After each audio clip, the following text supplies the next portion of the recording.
In this tutorial, we are going to see how we can use the range in a switch case. So let's see what it is.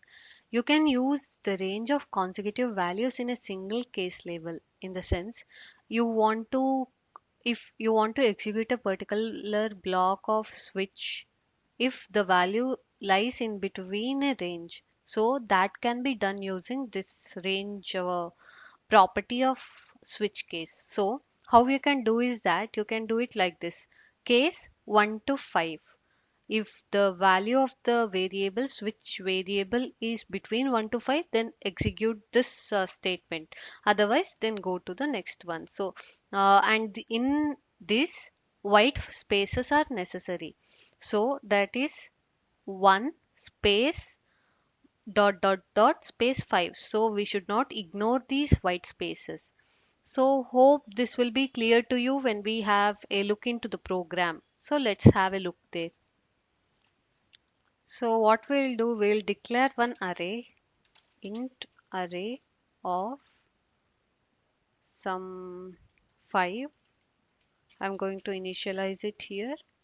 1, 2, 3, 4, 5. And then I'm going to run one for loop to have a switch case. So let's see what it will print.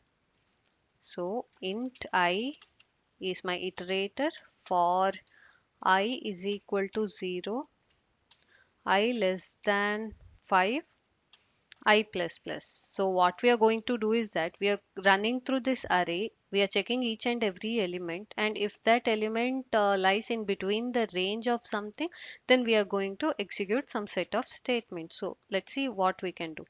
Now in this for loop, what I'm going to do is that I'm going to have a switch. So switch of array of I. So this is my variable, switch variable, and I need to have switch cases.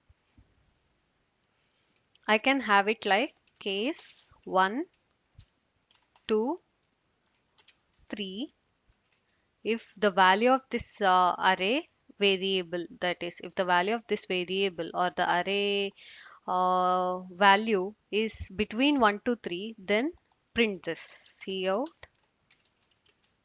between 1 to 3 endl. And I have already mentioned break is required. Break. And another case I'll be having case 1, maybe some 1 to 3 is done. Now we should have it from 4 to 6 maybe. If the value of the array is between 4 to 6, then output as between 4 to 6. As between 4 to 6. Yes, this is done.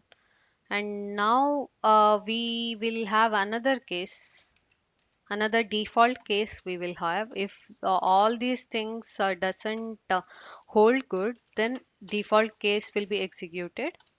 In there, not in range, we will print. So let's see what will be the output that we are going to receive. So I'm going to run it.